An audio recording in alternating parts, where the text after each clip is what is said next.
आगे बढ़े और आपको बताते चले लाहौर कैंट गोहावा न्यू आबादी म्यूवती मोहल्ला में वापता हकाम का सर्च ऑपरेशन। बिजली चोरों और वाजबात ना अदा करने वालों के खिलाफ कानूनी कार्रवाई की गई। 12 अफराद को हिरासत में ले लिया गया। रफाकत नामी शख्स के अहले खाना ने मीडिया के नुमाइंदों से गुफ्तगू करते हुए क्या कहा, जानते हैं MB न्यूज के ब्यूरो चीफ अमीन नकीबी की इस रिपोर्ट में।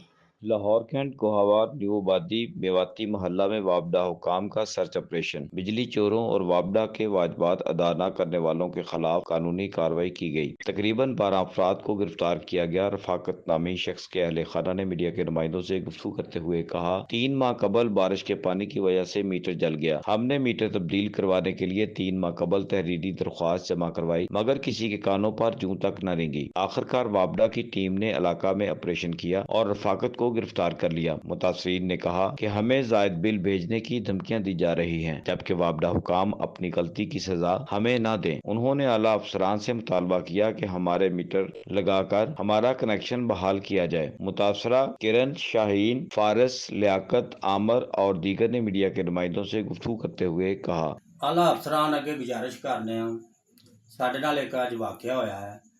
ये 5-6 महीनों तो जिहड़ा सी ना बारिश की वजह तो मीटर जल गया सी। असी उस दिन ही जी ना दरखास्त वापटा वालियां नूं दित्ती भी जनाब साडा मीटर सड़ गया वे तो लिहाजा इनू जिहड़ा ना चेंज किया जाए। तो उस तो बाद जिहड़ा सर मीटर जिहड़ा सी असी इन्हां ने चेंज नहीं किया। असी दरखास्त भी दित्ती।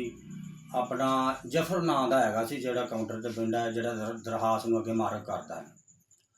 उन्होंने दरखास्त दी तो उन्होंने पूछा असी भी साढ़े मीटर का की बनया। असी तो वापटा के दफ्तर चक्कर ला के रह गए भी असी लाइट तो आवाजार हाँ, कल नूं सानूं डेलीगेशन ना लग जाए। ये भाई है मेरा छोटा जिहड़ा ये मामला वे, रफाकत का नाम है। तो वो सर अज फिर जी ना टीम आई है नाल वापटा वाले सन। लिहाजा जिहड़े सी ये डिमांड करते सन, आंदे सी जी जिहड़ा तुसीं नवां मीटर लवाना है ना उहदा सानूं 16,000 रुपया दिओ। ये मजदूर बंदा सी, रंग रूंग का काम करता है। तो वो इस करके उन्हें अरेंज किया भी मैं बिल तारा कि जां मैं इहदा जिहड़ा हैगा है ये मैनूं आंदे पए ने 16,000 रुपया ते वो देवां। सर ना तो इन्होंने मीटर चेंज किया तो ना इन्होंने जिहड़ा है ना वो मीटर नूं आन के वेख्या। उस तरह तुसीं साडे कोल जिहड़ी वीडियो भी बनी है, जिहड़ी दरखास्त है वो मार्क हुई है, वो भी साडे कोल है। लेकिन ये अफसरान जिहड़े ने ना फसाद दा जड़ जिहड़े ने ये थल्ले वाले अमला हुंदा वे। इन्हों लालच ये सी भी साढ़े को पैसे भी लै लैन तो असी जिहड़ा ना इन्होंने लोगों माड़े लोगों की पहला नंबर सर कुछ होंदा ही नहीं है। असी तो इस करके आला अफसरान अगे गुजारिश करने भी लिहाजा इसका इंसाफ किया जाए। तो इंसाफ तो जिहड़ा असी जिहड़ा बिल हैगा सी जिहड़ा बैक बिल जिहड़ा रेगूलर सर जो पहला नंबर तो हैगा जिहड़ी दरखास्त दी गई सी डिफाल्टर की, इन्होंने उन्होंने डिफाल्टर नहीं किया। इन्होंने जिहड़ा रेगूलर जिहड़ा सी ना बिल घलाना कौन जिम्मेदार है उन्होंने नहीं किया? जिम्मेदार जिहड़ा हैगा ना जिहड़ा रीडिंग चैकर हैगा वे, ये रेगूलर जिहड़ा सी ये बिल अपने कोलों घलदा रहा, मीटर नूं चैक नहीं करदा रहा। यानी कि तुसीं समझदे हो कि अगर तुहाडी एप्लीकेशन ते गौर किया जांदा जी गौर तुहाडे मीटर नूं डिफेक्टेड मीटर लिखिया जांदा जी ते फिर तुहाडे ते आ जिहड़ा बिजली चोरी दा इल्जाम है आयद नहीं सी हुंदा। जी नहीं सी हुंदा। तो लिहाजा ये सी वो फैमिली छोटी है, 2 जी ने सारे, तो वालद नूं जिहड़ा उन्हां दे नूं फालिज होया है तो इस वजह तो जिहड़े सी ना बहुत परेशान सन। तो लिहाजा वापटा वालियां दी बथेरी मिंतरला कीता लेकिन माड़े बंदे पहला नंबर सुनते ही नहीं गए। अज सर जिहड़ा वाकया होया उन्होंने आन के तो मीटर नूं वेख्या। मीटर उस तरह जिहड़ा ना विच तारां भी लगियां ने जां तो कोई डायरैक्ट कुंडी लगी होवे तो फिर तो सानूं डिफाल्टर बनाण। असी फिर उस तो बाद जिस वेले बच्चे नूं फड़ के लै गए ने असी वापटा जाके तो SDO साहब से पेश होए हैं भी सर ये की मसला है। असी यह दरखास्त दी है, साड़ी दरखास्त से एक्शन भी नहीं होया, साडा मीटर नहीं चेंज किया गया, उल्टा जिहड़ा वे जिहड़ा डिमांड करते पे ने भी सानूं पैसे दिओ 16,000 रुपया। असी जिहड़ा बैक बिल तारदे जिहड़ा रेगूलर इन्होंने आउंदा पिया सी, इन्हां दा काम सी कि जे अगर दरखास्त आ गई तो उन्होंने जिहड़ा डिफाल्टर ठहरांदे। इन्हां डिफाल्टर भी नहीं ठहराया तो हुण यह वाकया ना आंदा। ये अगर हुण वाकया आया वे तो इन्होंने की किया, इन्हें फड़ के जाके हवाला च दे दिता है, परचा दे दिता है। असी जनाब अगे गुजारिश करने आला अफसरान अगे साडे नाल जायजती होंदी, असी माड़े लोग हाँ तो लिहाजा इसका इंसाफ किया जाए।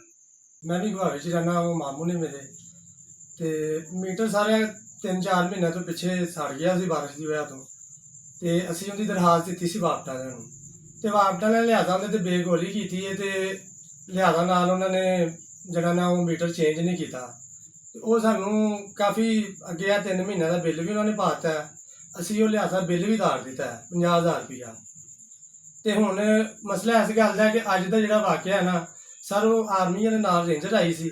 ਰੇਂਜਰ ਦੇ ਨਾਲ ਉਹਨਾਂ ਦੇ ਵਾਪਤਾ ਦੇ ਬੰਦੇ ਆਏ, ਉਹਨਾਂ ਨੇ ਆ ਕੇ ਮੀਟਰ ਕੱਟ ਲਿਆ ਤੇ ਉਸ ਤੋਂ ਬਾਅਦ ਸਾਨੂੰ ਨਾ ਬੱਤੀ ਚੋਰ ਵੀ ਬਣਾਤਾ। ਤੇ ਸਰ ਅਸੀਂ ਬੱਤੀ ਚੋਰੀ ਅਸੀਂ ਨਾ ਕਦੀ ਬੱਤੀ ਚੋਰੀ ਕੀਤੀ ਹੈ ਤੇ ਨਾ ਅਸੀਂ ਚੋਰ ਹੈਗੇ ਹਾਂ, ਲੇਕਿਨ ਲਿਆਦਾ ਹੈ ਕਿ ਸਾਡੇ ਨਾਲ ਬਹੁਤ ਜ਼ਿਆਦਤੀ ਕੀਤੀ ਜਾ ਰਹੀ ਹੈ। ਤੇ ਇਹਦੇ ਉੱਤੇ ਨਾ ਸਰ ਸਾਡੀ ਤੇ ਗੁਜ਼ਾਰਿਸ਼ ਸਾਰੇ ਅਫਸਰਾਂ ਦੇ ਅੱਗੇ ਕਿ ਸਾਡੀ ਜਿਹੜੀ ਅਪੀਲ ਹੈ ਨਾ ਸਰ, ਇਹ ਸਾਡੇ ਬਾਰੇ ਜਿਹੜਾ ਨਾ ਤੁਸੀਂ ਜ਼ਰਾ ਮਾੜੇ ਬੰਦਿਆਂ ਨਾਲ ਜ਼ਾਤੀ ਹੋਣ ਤੋਂ ਬਚਾਓ ਤੇ ਇਨਸਾਫ ਦਿਵਾਓ ਜੀ, ਬੜੀ ਮਿਹਰਬਾਨੀ। ਇਹ ਮੇਰੇ ਛੋਟੇ ਦਿਓਰ ਨੂੰ ਫੜ ਕੇ ਲੈ ਗਏ ਨੇ ਪੁਲਿਸ ਵਾਲੇ ਕੀ ਕਹਿਣਾ ਕਿ ਬਿਜਲੀ ਚੋਰ ਹੈਗਾ, ਲੇਕਿਨ ਇਹ ਕਿ ਉਹਦਾ ਮੀਟਰ ਸੜ ਗਿਆ ਸੀ ਬਾਰਿਸ਼ ਤੇ ਪਾਣੀ ਨਾਲ, ਤੇ ਉਹਨਾਂ ਨੇ ਬਿੱਲ ਵੀ 50,000 ਰੁਪਇਆ ਤਾਰ ਦਿੱਤਾ ਵਾ। ਤੇ ਉਹਦਾ ਛੋਟਾ ਜਿਹਾ ਬੱਚਾ ਇੱਕ ਕਮਾਉਣ ਵਾਲਾ ਵੀ ਕੋਈ ਨਹੀਂ ਹੈ, ਤੇ ਉਹਨੂੰ ਹੁਣ ਜੇਲ੍ਹ 'ਚ ਬੰਦ ਕਰ ਦਿੱਤਾ ਨੇ ਇਸ ਵਜ੍ਹਾ ਤੋਂ ਕਿ ਹੁਣ ਜਿਹੜਾ ਤੁਹਾਡਾ ਬਿਜਲੀ ਚੋਰੀ ਦਾ ਬਿੱਲ ਹੈ ਤੁਹਾਨੂੰ ਉਹ ਪਾਉਣਾ ਵਾ, ਤੇ ਮਾੜਾ ਬੰਦਾ ਨਹੀਂ ਤਾਰ ਸਕਦਾ ਬਿੱਲ। ਇਹਦਾ ਜਿਹੜਾ ਪਹਿਲੇ ਵਾਲਾ ਮੀਟਰ ਸੀ ਉਹ ਕਿੱਥੇ? ਇਹ ਪਹਿਲਾਂ ਹੀ ਇਹਦਾ ਮੀਟਰ। ਮੈਂ ਗਵਾਵੇ ਦੇ ਰਹਿਣ ਵਾਲੇ ਆ। ਸਾਡਾ ਮੀਟਰ ਸੜ ਗਿਆ ਸੀ, ਅਸੀਂ ਕੰਪਲੇਂਟ ਕੀਤੀ ਸੀ ਤੇ ਲਿਹਾਜ਼ਾ ਸਾਡੀ ਗੱਲ ਨਹੀਂ ਸੁਣੀ ਗਈ ਤੇ ਮੇਰੇ ਨੂੰ ਨਾ ਅੱਜ ਕੀ ਵਾਕਿਆ ਜਿਹੜਾ ਪੇਸ਼ ਆਇਆ ਉਹ ਕਿਸ ਤਰ੍ਹਾਂ ਆਇਆ? ਮਾਈ ਸੇ ਰੇਂਜਰ ਵਾਲੇ ਆਏ, ਉਹਨਾਂ ਨੂੰ ਪਕੜ ਕੇ ਲੈ ਗਏ ਨੇ ਤੇ ਦੂਸਰੀ ਗੱਲ ਉਹਨਾਂ ਨੂੰ ਬਿੱਲ ਸਾਡੇ ਤੇ ਪਾਇਆ ਸੀ, ਉਹ ਜਮ੍ਹਾਂ ਵੀ ਕਰਾ ਦਿੱਤਾ ਬਿੱਲ। ਜਿਹੜਾ ਵਾਪਡਾ ਵਾਲਿਆਂ ਦਾ ਹੁਣ ਕਹਿਣਾ ਹੈ ਕਿ ਇਹਨਾਂ ਨੂੰ ਬਿਜਲੀ ਚੋਰੀ ਦੇ ਬਿੱਲ ਪਾਉਣੇ ਨੇ, ਉਹਦੇ ਬਾਰੇ ਕੀ ਕਹੋਗੇ? ਉਹਦੇ ਬਾਰੇ ਕਿ ਸਾਡੇ ਨਾਲ ਜਾਸਤੀ ਹੋ ਰਹੀ ਹੈ। ਵੱਡਾ ਭਾਈ ਮੇਰਾ ਉਹਨਾਂ ਦਰਖਾਸਤ ਦਿੱਤੀ ਸੀ ਵਾਪਟਾ ਵਾਲਿਆਂ ਨੂੰ, ਲੇਕਿਨ ਵਾਪਟਾ ਨੇ ਗੌਰ ਨਹੀਂ ਕੀਤੀ। ਉਹਨਾਂ ਦਾ ਮੀਟਰ ਵੀ ਕੱਟ ਕੇ ਲੈ ਗਏ, ਨਾਲ ਭਾਈ ਨੇ ਫੜ ਕੇ ਲੈ ਗਏ। कैमरामैन हमदा लखत के साथ तमीन नकीबी, लाहौर।